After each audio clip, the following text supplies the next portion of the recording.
Welcome to the Hope for the Animals podcast, sponsored by Compassionate Living. I'm your host, Hope Bohannick, and you can find all our past shows and more information by going to our website, hopefortheanimalspodcast.org, and you can find my contact information there as well.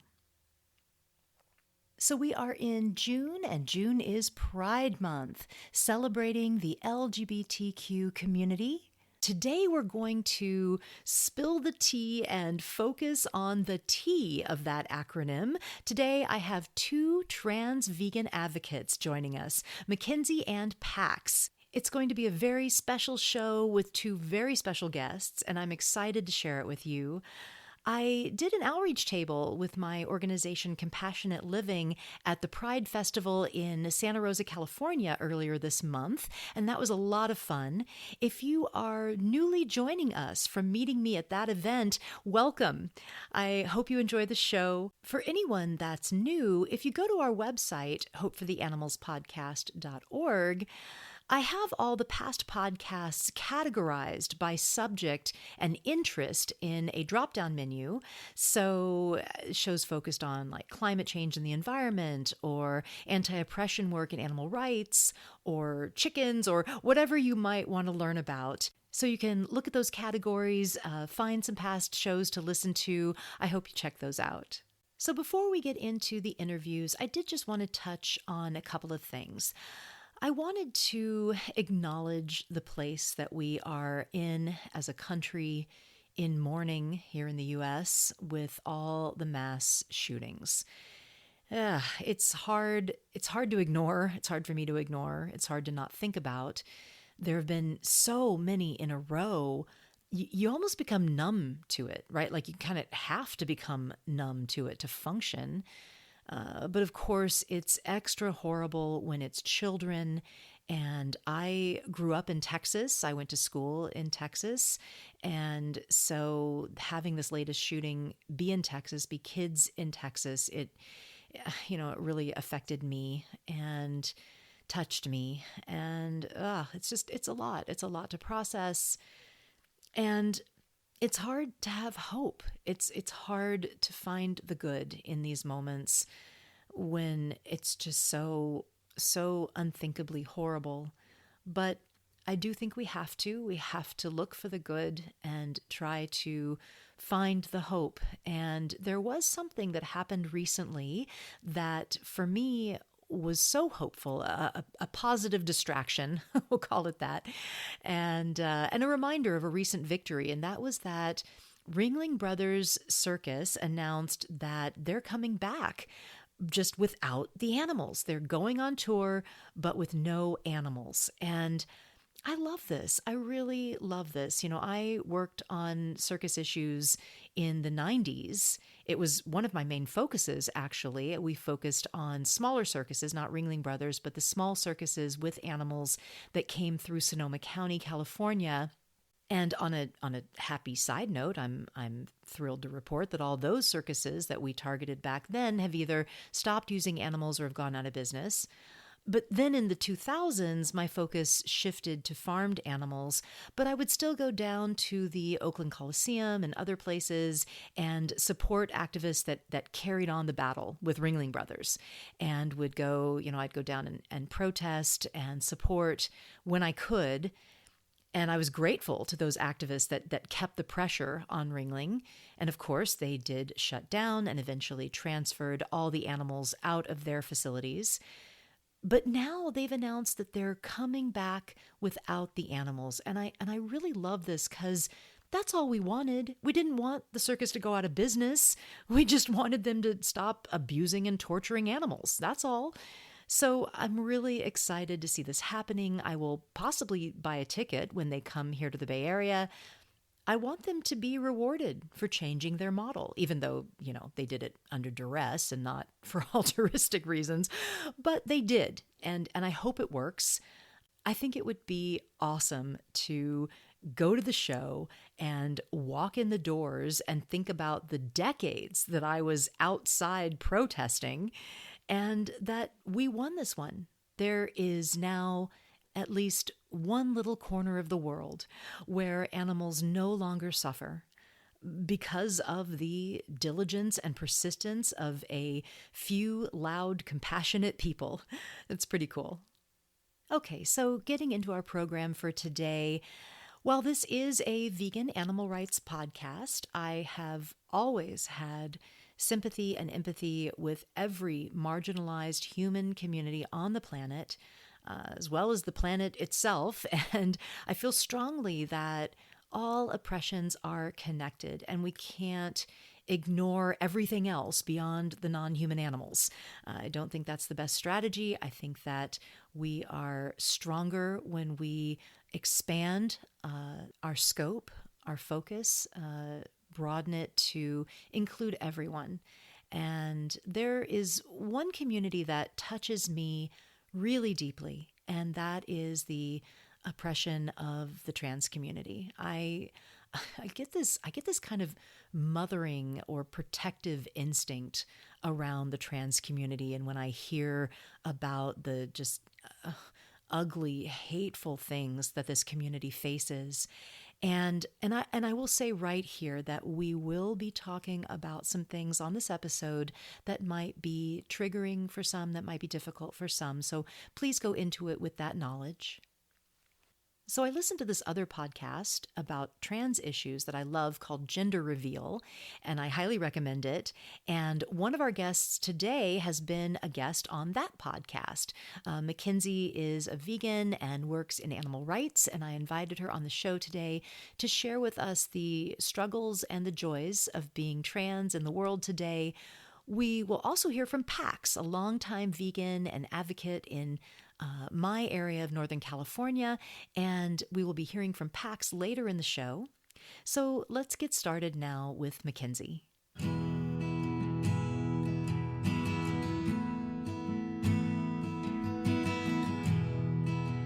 Okay, today we have joining us Mckenzee Griffler.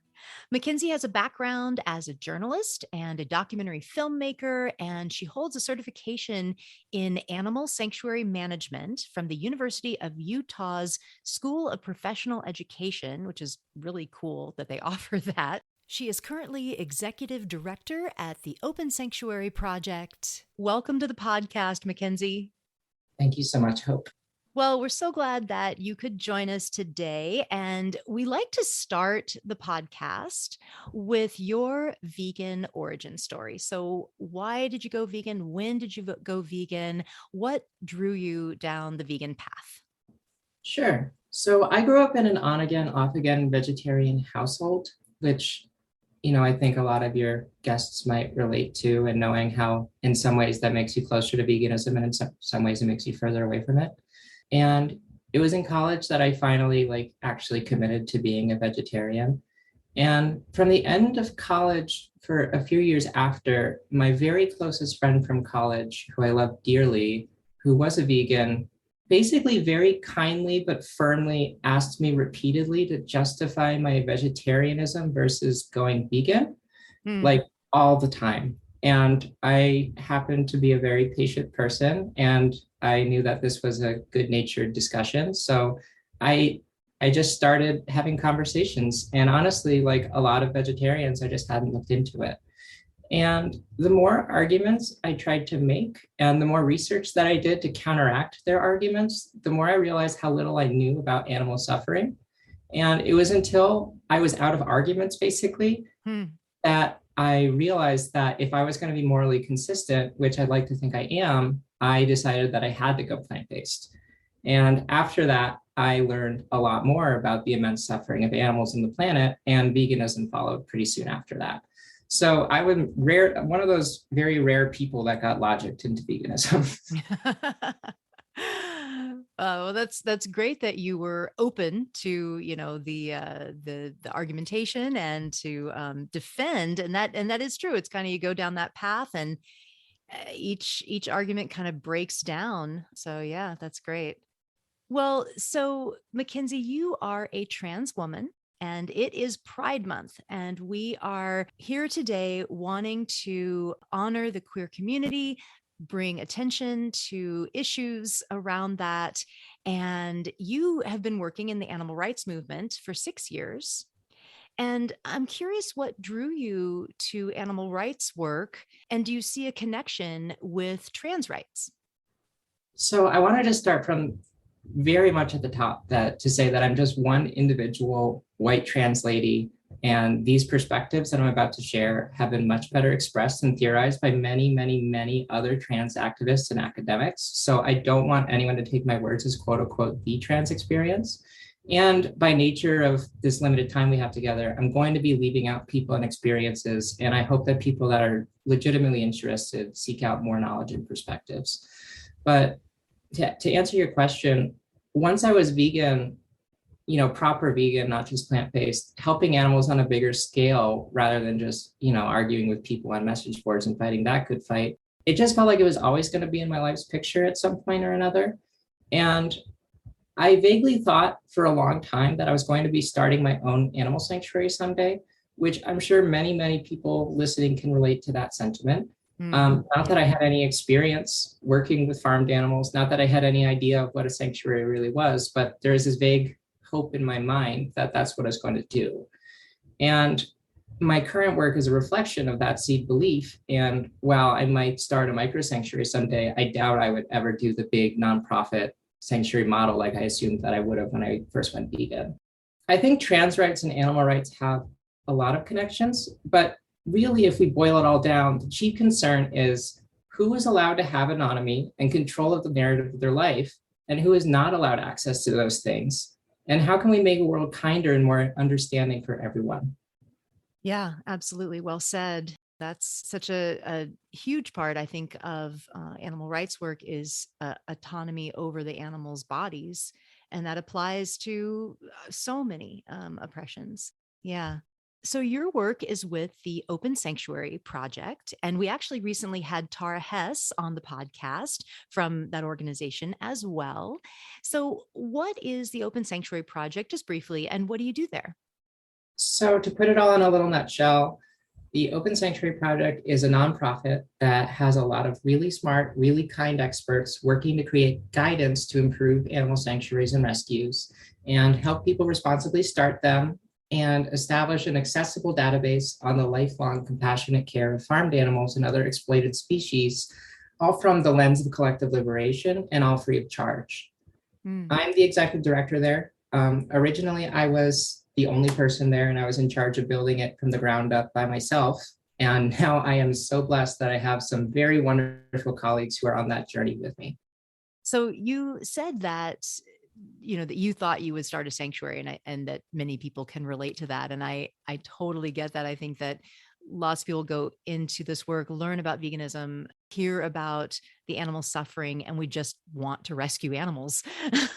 But as we know, it's not that simple sometimes. And it's really wonderful to have this kind of a resource, the Open Sanctuary Project, for people, not only big sanctuaries, but just anyone that wants to rescue on any scale, micro sanctuary, or even if you're just rescuing one chicken.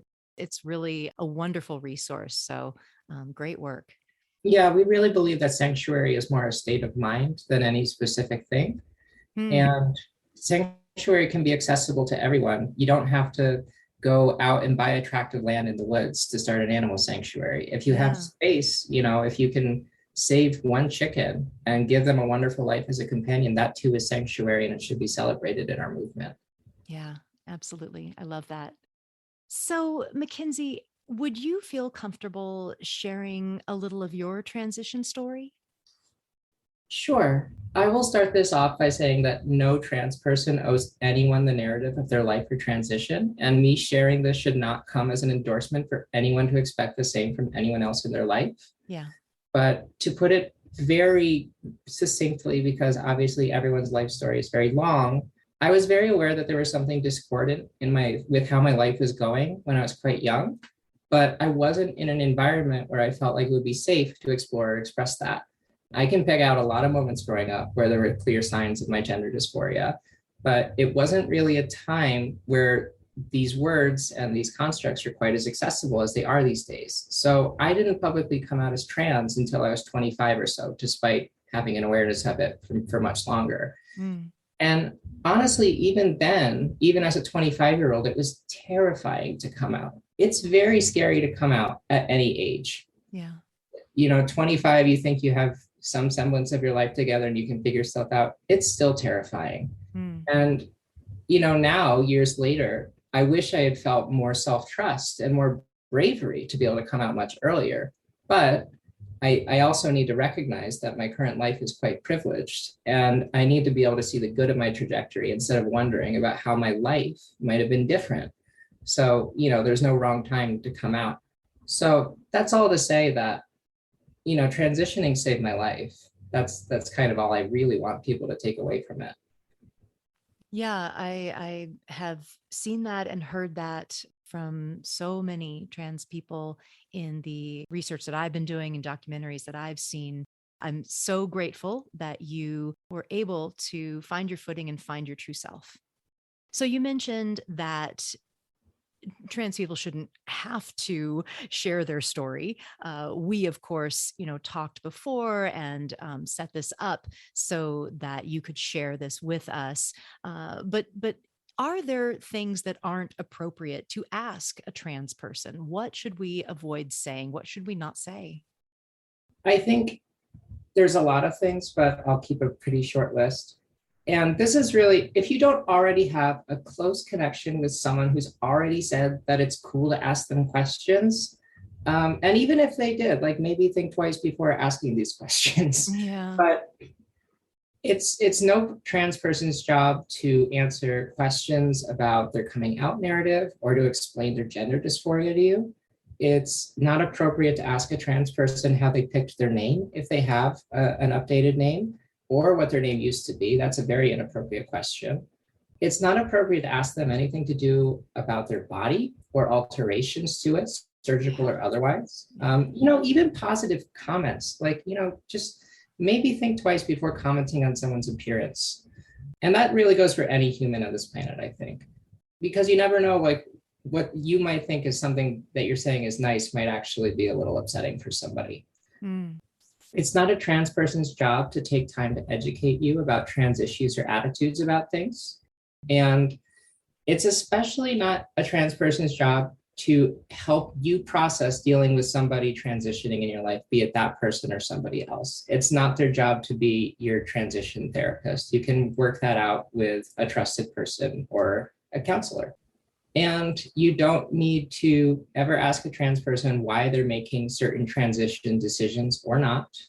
And I would say, finally, it's not a trans person's job to give you constant reassurance that you're a good ally, especially if you're constantly messing up their name or pronouns, because it's not their job to center your discomfort and make it about you again. Because no matter how hard you think it might be to gender a person properly, even if you've known them their whole lives, it's much harder for them just to be trans at all. Yeah. Yeah, and not asking questions about their body or what their transition plans are or whatever. This one just seems really common sense to me. It's like you would never ask someone about their body, especially private parts, come on, let's, be respectful of people's bodies. And that, again, that goes for any human. I don't care if you're cis or trans. Like, maybe think Right. twice before making comments on people's appearance. Yeah, absolutely. So when we chatted recently, I was mentioning how much trans representation I was seeing in the media and that there was much more positive representation than in the past. And you said that trans visibility is a double-edged sword. What did you mean by that? So, as a community, on the heels of gay marriage being legalized for now, because God knows that could go away at any time at this point, Ugh. there was a Time magazine article in 2014 that talked about the trans tipping point.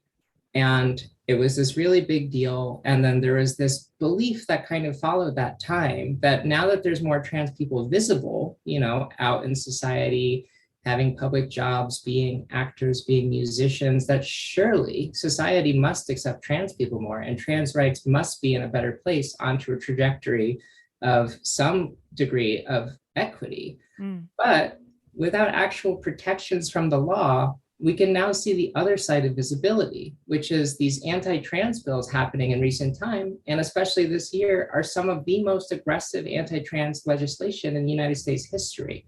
And unfortunately, very few allies are saying anything about it. So we're out in the open, like, great, we made ourselves visible, and now it feels like there's just a target on our backs. Yeah. Well, it might go into the next question, but I do want to talk a little bit about these bills because I think people just don't even know. I mean, they may hear about one that gets media attention, but there are like hundreds, right? Or something like that, at least Yeah, dozens. there are hundreds. Yeah, it's just crazy. So my next question was about trans issues and what you think are the most pressing trans issues now, and maybe you can talk about these bills as well because of course that goes along with that. There are a lot of issues facing the trans community, and I could not possibly highlight every one of them, Yeah.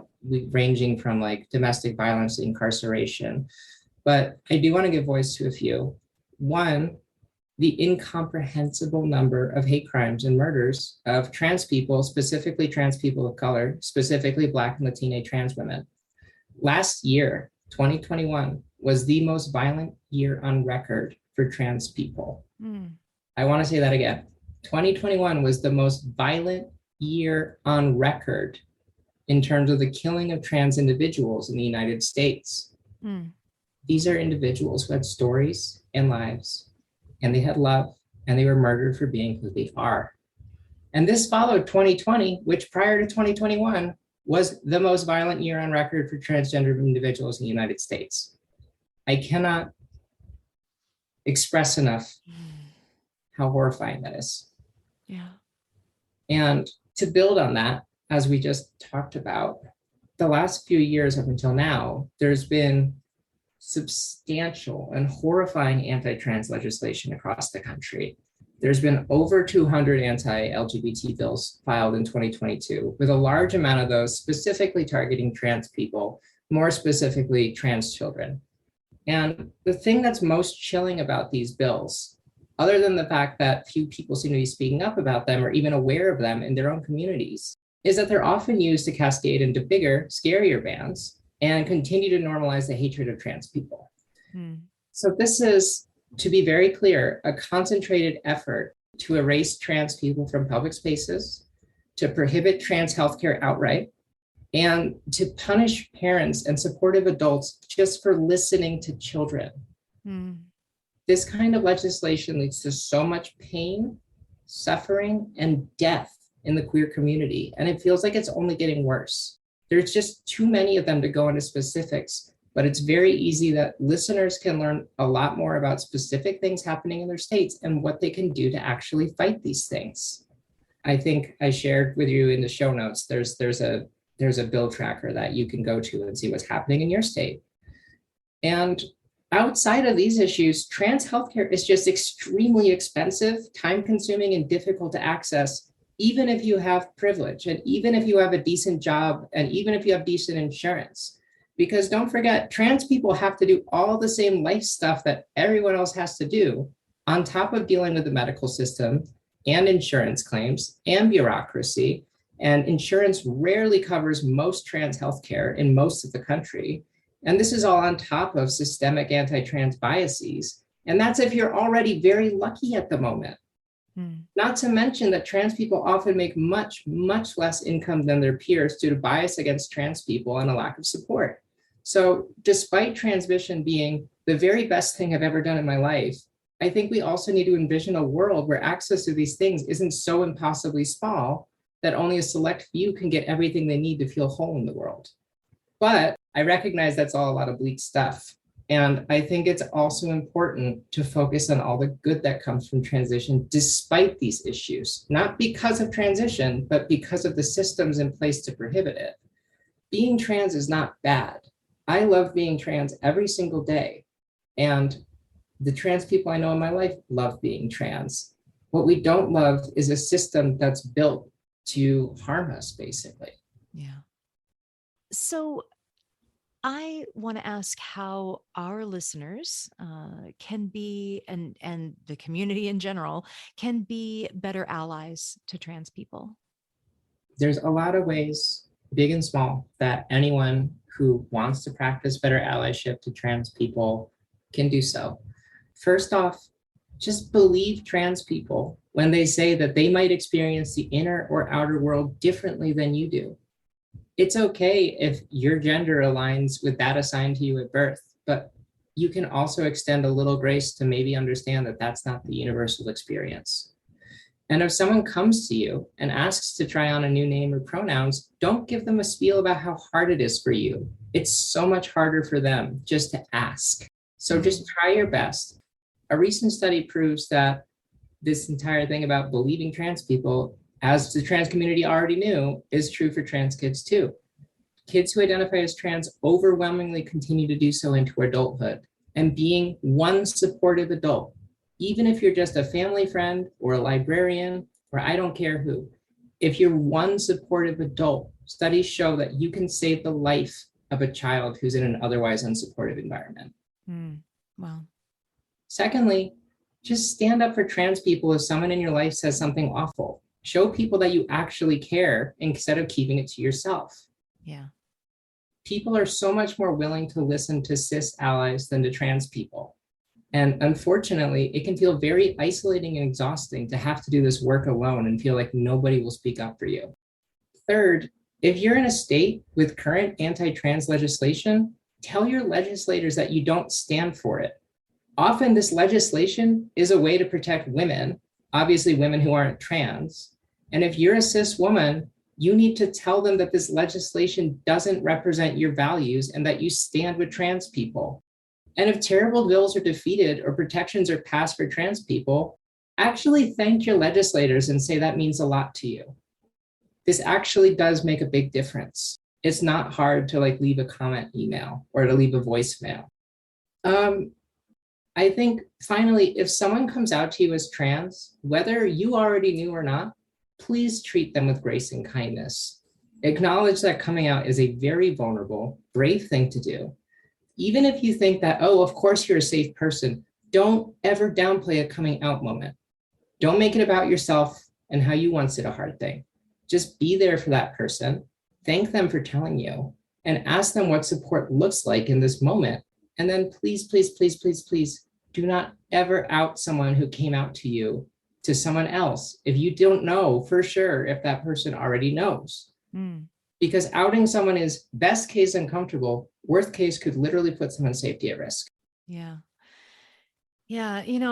You said something about just being kind, being respectful. And I think that it's just what it all boils down to me is just be accepting of everyone.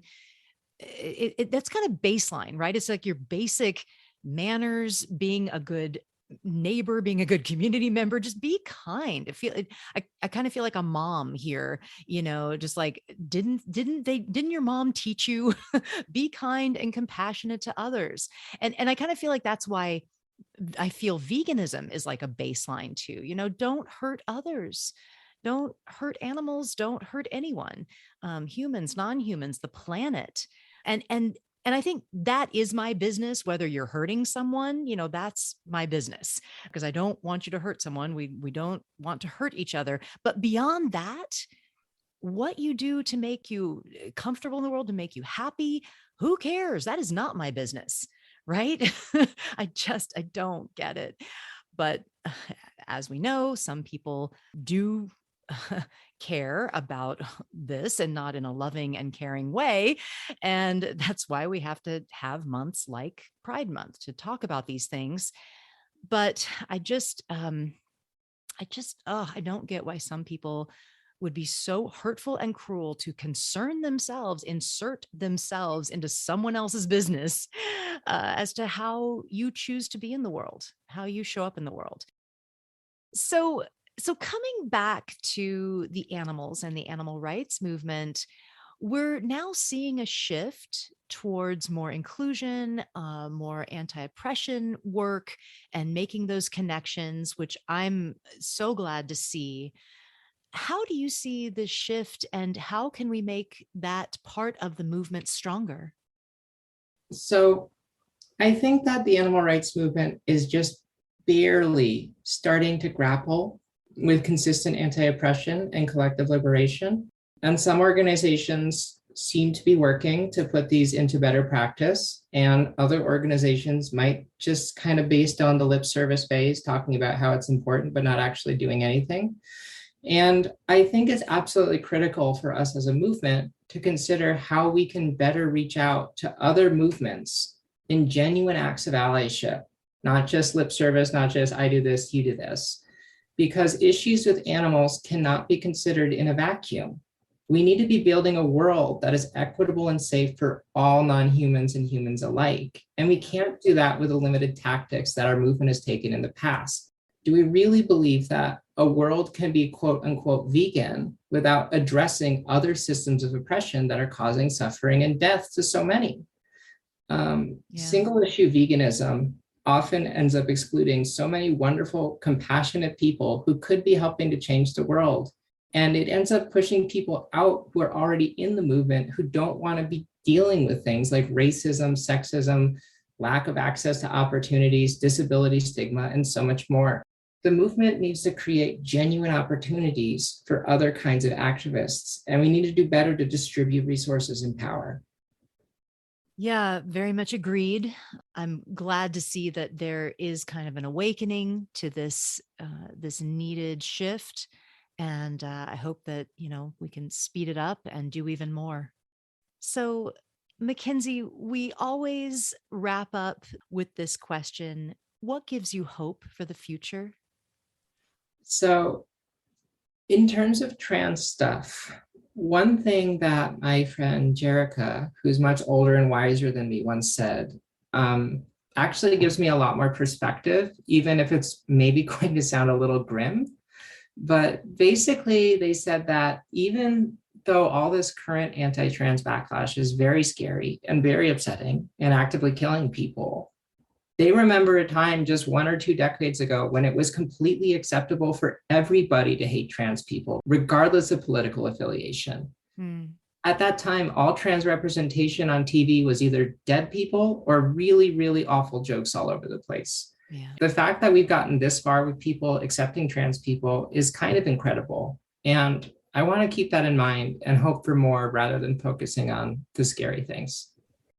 I appreciate so much you being on, Mckenzee. It's been a really, really eye-opening conversation for me, and I hope very much for everyone. And thank you so much for being here, being open, being vulnerable, and we appreciate you.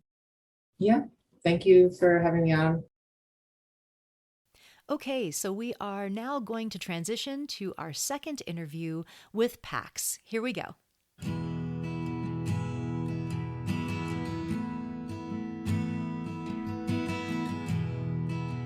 All right, let's bring in Pax now. Pax Ahimsa Gethen is a blogger, a photographer, a Wikipedia editor, and a longtime vegan. And Pax and I know each other from Bay Area activist circles, and I'm so glad that they could join us today. Hi, Pax. Hi, Hope. Thanks for having me. Of course. Happy Pride. Happy Pride. Yay. So, Pax, let's start off right away by getting to know you. And what would you say your gender identity is? So I identify both as agender and as a trans male. And what I mean by that is I transitioned from female to male for medical and legal purposes. But I'm agender because I don't associate gender with any particular clothing, mannerisms, hobbies, or beliefs. The only thing important to remember is that my pronouns are they, them, their. Wonderful. So, and Pax, and I know that you also identify as vegan. So tell us when you went vegan, why you went vegan, what was your vegan journey? Sure. For me, my path to veganism has always been primarily motivated by compassion and a desire to not kill or cause unnecessary harm to other animals. So I went vegetarian, ovo-lacto-vegetarian, as many vegans do at first back in 92. And finally, in 2011, I had eliminated eggs and dairy from my diet for good, having had multiple false starts over the years. And then in 2014, which was during the first year of my gender transition, I went further and also eliminated honey and my remaining clothing that was animal derived, and paid much more attention to other products that were made from animals. So you were vegetarian a long time. It's been decades. Yeah, 30 years. It's hard to believe that much time has passed, but yes. Yeah, that's awesome. Wonderful. What was it specifically, though, that got you to do the transitioning from vegetarian to vegan? Was it a particular piece of information, or? Yeah, there wasn't any single particular motivating factor. I had always intended to go vegan. It was just a matter of motivation. I think if I had known more vegans like you back when I was on my journey from vegetarianism, I would have made the journey much quicker. Yeah, But I wish we knew each other back then. So do I. And, internet and things like that. Social media didn't exist, in 92. That's now with things like podcasts like this, it's much easier to get this information. So. Yes, and to connect. Yeah. So do you see a connection between being vegan and being trans? So I'll answer that with a bit of a story. My own gender transition beginning in 2013 happened to coincide with the beginnings of the Black Lives Matter movement. And through this, I just had a growing awareness of oppression of everyone and the interconnections between oppression of my fellow animals and my fellow humans. And I chose the name Pax Ahimsa, which translates to peace and nonviolence, as a constant reminder to be nonviolent to all. So I became more active, in vegan and animal rights circles just after my gender transition as a result of seeing these connections. So I wouldn't say that there's in general a connection between being vegan and being trans, but that is the connection on my journey that I had. And your name, Pax Ahimsa, break that down for us. Tell us the origins of those words. Sure. So Pax is Latin for peace. Yeah. And Ahimsa is Sanskrit for do no harm, which is often just translated to nonviolence. And, I legally changed my name to Pax Ahimsa Gethen, so I can literally say that Ahimsa is my middle name. Yeah, nonviolence is your middle name. I love that. Yep. That's so awesome. Literally my middle name. Yeah, fantastic. So it is Pride Month. Yay. Yay. and I actually just recently did a table at the Santa Rosa Pride Festival. That was a lot of fun, and I'll certainly be coming down for the San Francisco Pride, as I do every year. Yay. Yeah. So what do the Pride celebrations mean to you? So for me, Pride is about celebrating our survival in the face of oppression. I mean, not a lot of people know this, but here in San Francisco, the Compton's cafeteria riots in 1966 predated the more well-known Stonewall riots in New York City by 3 years. And in both of these cases, these were riots against police oppression led by trans people, primarily by trans women of color. They might not have called themselves trans then, they went by other names, but we would see them today as trans or gender nonconforming or gender diverse. And now, in the same place as the Compton's cafeteria in the Tenderloin in San Francisco, is an entire district, a transgender district, which was founded and is still led by Black trans women. Wow. And the board of directors for San Francisco Pride is now majority trans people, and a trans woman is the executive director. So this, shows our rise from oppression to leadership. And, we are still certainly being oppressed in society by the police. This has not gone away in the last 50 years, sadly, but we are certainly making progress. So that's what Pride means to me.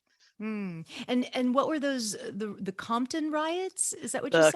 Sure, the Compton's cafeteria riots. It was a cafeteria owned by Gene Compton back in the 60s that was frequented by trans and queer folks. Oh, And the Stonewall Inn in New York City is the other and that's the one we location. know that we really hear Yes, about. But that's the one that we hear about more. yeah, but But this in is both of those cases, there were gay men and lesbians involved in these riots as well. But trans people, especially trans women of color, are often erased from these stories. So here in San Francisco, it's important for us to remember that. yeah. Maybe we'll put a link in the show notes to some information about that piece of history. I'd like to learn more. Yeah. Yeah, in San Francisco, we even have an entire Transgender History Month now in August that was started Wow. last year. So it's a big deal to us here. That's cool. I love it. Yeah, and speaking of San Francisco, I know that you worked in an office for trans advocacy there in San Francisco. Can you talk a little about that? Maybe what that office did, what you did there? Sure. So for 2.5 years, ending fairly recently, I worked in the Office of Transgender Initiatives, which is an official office of the city of San Francisco.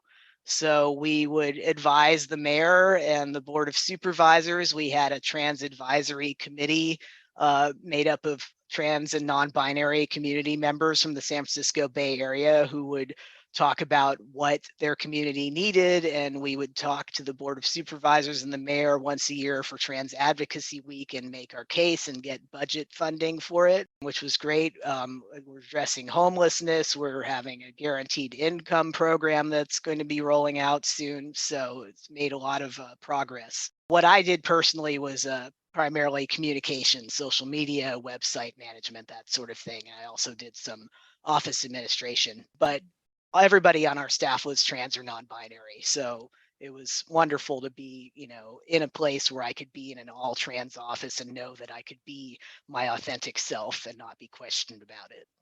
Wow. Wow. And that's an office of the San Francisco government. Yes, it's an official government office. The Wow. first in the country and possibly still only in the country. Wow. Gotta love California. Yeah. San Francisco, at least. Yeah. Can't speak for the whole state, but I love it here. Right. Oh, that's fantastic. Wow. So, Pax, I know that you had a special meeting, a special bond with an alpaca um, Yes. at Vine Sanctuary. Can you tell us about that story and about that alpaca? Sure. So back in the summer of 2018, I was visiting my spouse Ziggy's family in Vermont. And before we went, I contacted Patrice Jones, the founder and owner of Vine Sanctuary, to see if we could get a visit. And she graciously agreed to give us a tour. And one of the animals I was very excited to meet was Domino, who is a neurodivergent alpaca who I Mm. knew about from their social media. He's kind of a star on there. And so I went to meet him, and Patrice let me know that he came from a petting zoo and was not too into getting petted. So it'd be better just to kind of put my face close to his. And I did that, and he leaned his face close to mine and breathed on me, and it was very sweet. And Mm. I Yeah. guess the connection for me with being, although I have not been officially diagnosed as neurodivergent, there's a known crossover between non-binary people like myself and neurodivergent people. And what I mean by that is people who kind of perceive the world a little bit differently. People on the autism spectrum, for example, are neurodivergent. And Hmm. so I kind of felt a connection there. I mean, I don't know what is going on in Domino's mind as well as Patrice and his other human friends do, but I understand that he was neurodivergent, and sadly he just passed away last week. I saw the post on Facebook, so he will be greatly missed. Oh, yeah. Well, I'm grateful that he had a nice long life in a happy place, He in a did. good place. Yeah, that's good. Vine Oh, Sanctuary is wonderful. It's queer owned and operated, queer run. It's LGBTQ sanctuary, so I'm very happy that it exists yeah, in Vermont, right? in Vermont. Yes. Yeah, wonderful. So, Pax, we talk a lot on this show about the humane hoax. of course, the labeling and language, trying to soften what's happening in these horrible places with cage free and free range and Right. organic and all that. Did you have any thoughts on the humane hoax? Yeah, it really bothers me that people are making the excuse that it's okay to consume animal bodies or products because they were so-called humanely raised, because we know, even though the general public doesn't, that that's just not happening. I mean, Yeah. there, especially for farmed birds, there's no regulations. There's nothing Yeah. preventing them from harm. And when I see, I think I just saw a headline the other day about there was an outbreak of bird flu, and it said the birds were killed in the most inhumane way possible. And I didn't even read it because I thought, well, why are we farming these birds in the first place? Yeah. It's the eating the birds that's inhumane, to begin with. Right. If you have a problem with birds being, quote unquote, euthanized in a quote unquote inhumane way, how about not eating the birds, not eating their eggs? Let's Yeah. start with that, Yeah. before we start criticizing the measures taken in these circumstances. And I've heard so many ex-vegans, who are now eating animals again with the excuse that it's okay now because they only eat humanely raised meat. And I won't even say the word meat, I say animal flesh. I just want to make the point that you are eating someone's flesh. I don't talk about meat. I talk about flesh. But even for dairy and eggs, there's no way to humanely produce cow's milk. I mean, people don't realize that cows have to be pregnant in order to produce milk, and they're almost always artificially inseminated. And then, when they are used up, basically, when they aren't giving as much milk as their human owners want, they kill them. Yeah. And this is done on family farms and organic free range farms everywhere. Yeah. They don't just let the cows go out to pasture and retire peacefully. That's a myth. Yeah. I mean, so I really wish more people would wake up to this. Yeah, and I think correcting the language really helps. I mean, one of the phrases that really drives me nuts is when people say, ethically raised meat. You don't raise meat. Right. Meat is not walking around on a field. Yeah, there's not happy meat. No, that's just incredibly rude to me. And people are like, well, who cares? It's a cow. It's like, have some compassion. Yeah. I mean, people talk about intelligence. I mean, I knew someone who said, who he was basically an omnivore, but he wouldn't eat octopuses or octopi because they were intelligent. Like, well, do you eat pigs then? Because they're smarter than dogs. And he just rolled his eyes. But, people don't realize the hypocrisy there. Right. But even if an animal isn't intelligent, who cares? I mean, the thing is, can they feel pain? Can they suffer? And on the flip side, can they experience joy? Yeah. That is enough. You don't need to be smart to, and who says what's smart? I mean, we as humans, we gauge intelligence in a very humanistic way or human-centered way. Absolutely. I mean, these animals are incredibly intelligent because guess what? They are not causing climate change. They are not shooting each other at the grocery store. Yeah, absolutely. But again, even if we decided that, by our human scale, all animals are dumb, that is no reason to kill them. That's just being bullies. We are bullying them. We are saying we have more technology than you do, and therefore we can oppress you. Yeah. And that's just awful. And, I don't think we should treat animals that way any more than we should treat humans that way. I'm talking about people who have no financial, medical, or other obstacles to becoming vegan, which I feel, especially in the US, is the overwhelming majority of people. Yeah. And if there are people who have trouble, going vegan because of legitimate issues, then we should help them. And we should, like the Food Empowerment Project, one of my favorite organizations founded by the wonderful Lauren Ornelas, Yes. is working to improve conditions, for food deserts and also for farm workers. They see the connections there. Yeah. You Wonderful know? organization. Yeah. Yeah, I'm a big fan of FEP. Yeah. And Lauren's been on the show, on the Oh, good. podcast. Yes, I figured you absolutely. knew her. Yeah. Yeah. Yeah. Yeah, she is a wonderful advocate for marginalized humans as well as Yes. non-humans. Yeah, I could go on forever about this, but Yeah. basically, it is a hoax. I do not buy the idea that there is a humane way to consume the bodies or skins or eggs or milk of other animals. Just don't do it. It's unfortunate that people are being pacified by these labels. You definitely can get duped into thinking that everything's okay now because there's all these new labels. So I think people think that there's probably an industry-wide shift to better conditions, because of all the language that they're seeing and the labels that they're seeing. But actually, really, overall, if you look at the majority of animal agriculture, it's just getting worse. I mean, it's not getting better. So I hope people can understand that it is a hoax. It is Yeah, it's not. like greenwashing. I mean, if there's a Yeah. shift to making labels, that are more appealing so people spend more money on this stuff, and then they complain that being vegan is expensive. It's like, hello, if you can afford the premium charge on this so-called ethically raised, animal products, you can afford to be vegan. Right. I Yeah, mean, that's right. period. End of Yeah. sentence, Yeah. Yeah. Humane washing. You Humane mentioned washing, that's what it greenwashing. This is. is Exactly. humane washing. It's Yeah. humane washing. Yeah. So Pax, we are probably going to need to wrap up soon, but I wanted to ask if there was anything else you wanted to talk about.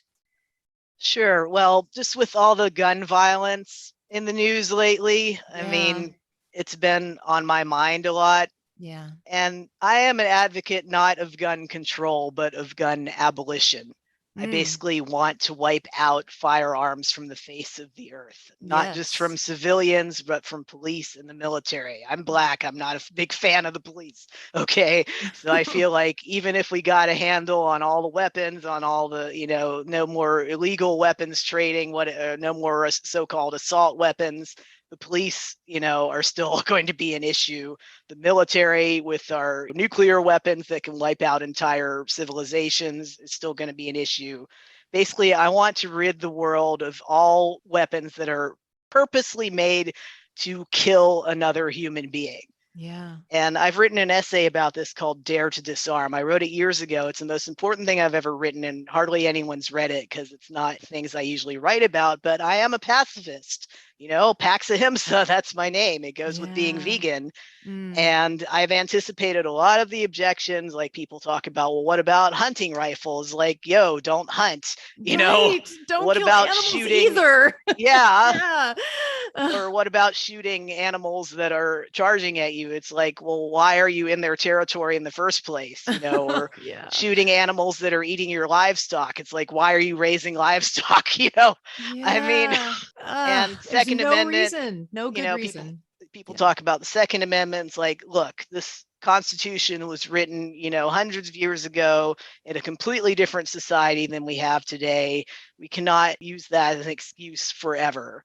I'm tired and sick and tired of all the killing and all the excuses for killing. And I certainly don't oppose gun control. That's a start. I just don't think it goes far enough. I Mm. feel like we need to have a voluntary shift where people give up their guns.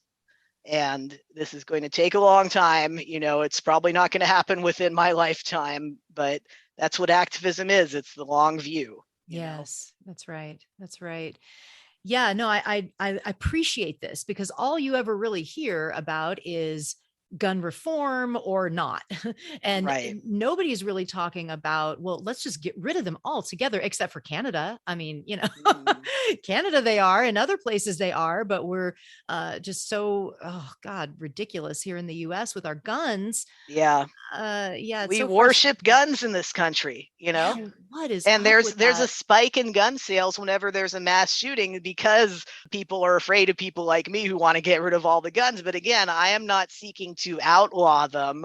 I mean, I would like to, but I feel like Yeah, if that were done, people would still get a hold of them illegally. And again, the police, and the military would still be able to end my life. So yeah, I'm not happy about that. I yeah, want us to evolve to a society that realizes that no healthy human being wants to point a gun at another person and kill them. That's yeah. just not a healthy thing to do That's right. under That's right. any circumstances. And we need to, if there are truly dangerous people, we need to develop non-lethal ways to restrain them. Like, I'm a big science fiction fan. I love Star Trek. Why can't we have phasers? Yeah, What is phasers the on stun. Yeah, phasers on stun. There is no technical reason, in my opinion, why we could not develop that technology. This is a Yeah, choice. that's right. Tasers are not good enough. That involves like a projectile, and it has other issues. Very painful. Yeah. Painful. People have died actually from being tased. I'm talking Yeah. about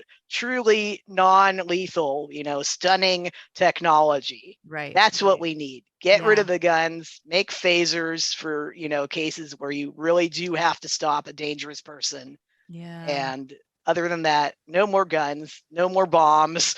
Yeah. Yeah. I you love know, it. Preach. I love it. Peace. That's Ahimsa is my middle name. I got to preach it. Yes. Yes. Yeah, no, it's true. We need a consciousness shift. You're absolutely right. Because if we just outlaw them, people will figure out a way. They'll start 3D printing them and whatever the hell. No, they're already doing that as far as I know. Yeah. Yeah. We definitely need the consciousness shift to just not have these things in our lives. I so agree. And it is so frustrating when I hear, well, but we'll keep hunting rifles, just Yeah. hunting, just for hunting. Yeah, guns should be for It's like, well, don't kill animals either. No, Yeah. that's not okay. Well, I'd love to put a link to your article. What was it called? I love the Dare title of it. dare to disarm. Dare to I will disarm. That's awesome. thank you. Yeah. Yeah. So we'll put a link to that in the show notes. Thank you. Yeah, absolutely. Thank you for that work and for mentioning it. It's true. It's so, I think, on everyone's mind right now, and as it should be. And we have to talk about it. We've got to do something about this. It's just Well, getting it's a horrible. cycle, that I mean, it's just started up again now that the pandemic is dying down. This has just started up again. There's a mass shooting, thoughts and prayers. People talk about passing a law, nothing happens. Yeah. 2 weeks later, it's the same Right. thing. I don't want to laugh, but it's Yeah, not no, going to it is change. laughable. It's horrible.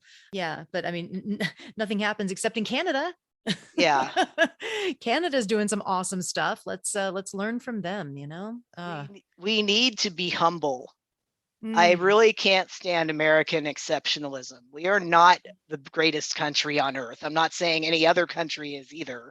I'm more of a globalist in that way. yeah, But we yeah. need to stop thinking that our way is the only way or the best way, or that dead school children are acceptable as a price for freedom. That's just Ah, disgusting. yeah, That is absolutely disgusting. yeah, yeah. Yeah, so true. Wow. Well, we do want to try to bring it back around to some hope. I know it's hard with Yeah. everything that's going on, Yeah. but it is important to be hopeful, to look for the positive, to look for the good, so that we can go on. So I would love to know what gives you hope for the future. So, what gives me hope is the ability of humans to grow and evolve. I mean, I've seen it myself. Hearts and minds can change. Mm, I mean, for us to evolve to a truly peaceful society is going to take time. It's going to be beyond our lifetimes, but that's what advocacy and activism is about, seeing things for the long term. It's yeah, like we talked about Vine Sanctuary, and Vine actually stands for Veganism is the Next Evolution. I yeah, love that because it's not yeah, just about who we are eating, I like to say, rather than what we are eating, because animals are people too, as far as I'm concerned. It's about peace. It's about nonviolence. It's about compassion, about ecofeminism. And I see leaders like yourself and Patrice Jones and Lauren Ornelas and AFCO and Breeze Harper and just many, many leaders that are giving me hope for a future that's kinder to human and non-human animals as well. So that's what keeps me going. I love it. I love it. Wonderful. Well, Pax, thank you so, so much for being on the show today. Really, really appreciate your powerful voice in the movement. So thank you so much for being on. Thank you, Hope. I really enjoyed talking with you. Me too. Thank you for listening to the Hope for the Animals podcast, sponsored by Compassionate Living. I hope that this episode was informative, and if you know someone who needs to hear this show or would like to hear this show, please share it with them. If you are listening on an app, please scroll down to those ratings and give us a 5-star rating and maybe a review. That helps us so much to reach more listeners with this important information.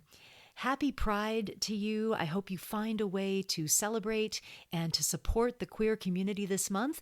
Mckenzee and Pax provided a bunch of great resources that are in the show notes, so please go check those out, get educated, join a celebration, live compassionately, and live vegan.